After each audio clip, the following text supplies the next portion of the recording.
და ასევე სტუდენტები. ეს არის კიდევ ერთი ეტაპი, რომლის საბოლოო მიზანი ბუნებრივია საყოველთაო დაზღვევის შემოღებაა საქართველოში.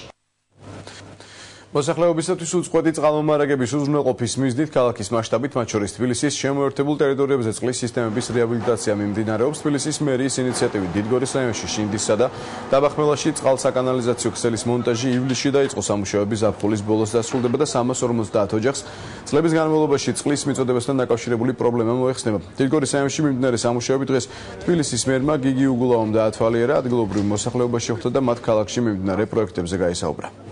ერთი და ოღონდ ავიღოთ ეს კრედიტი და მე წყალკანალსაც შეეხება წყალკანალს ჩავარ ერთ-ერთი ამოცანა აი ეს ყველა სიკეთე რაც კი შეიძლება ქალაქისთვის დამახასიათებელი იყოს ეს დაწყებული გაზი, წყალი, დენი, ტრანსპორტი, დასუფთავება ყველა მუნიციპალური სერვისები რასაც ქვია ყველაფერი როგორც თქვა თბილისის ცენტრალურ უბნებშია, ძველ უბნებშია ან თქვა ესეთ კვარტლებშია იყოს ასევე შემოერთებულ ყველა სოფელში. სექტემბრიდან ძალიან ბევრი სამუშაო გვექნება ისათვის რომ რეალურად ჯანდაცვა ყველა ადამიანისთვის იყოს ხელმისაწვდომი. ჩვენი ამოცანა არის რომ ყველა კლინიკა რომელიც აღჭურვილია თანამედროვე ტექნოლოგიებით, კარგი ექიმებით, იყოს ერთნაირად ხელმისაწვდომი, ღარიბი, სოციალურად დაუცველი ადამიანისთვის, ისევე როგორც საშუალო შემოსავლის ადამიანისთვის და მდიდარი ადამიანისთვის. საბოლოო ჯამში ჩვენ შეიძლება ვილაპარაკოთ კეთილმოწყობაზე და ავა თუ კარგად ნელ-ნელა მაინც წინ მივიწევთ, გარე განათება შემოვიდა, ეხა კომუნიკაციები კეთდება,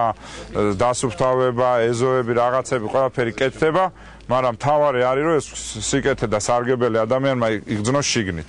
წყლის პრობლემა ნამდვილად აქამდე აწუხებდა მოსახლეობას, მაგრამ ეხლა როგორც თქვენ ხედავთ, კეთდება უკვე ყველაფერი და კარგად კეთდება, ისეთ საფუძვლიანად, რომ იმედია ყველა ოჯახს წყალი მალე ექნება.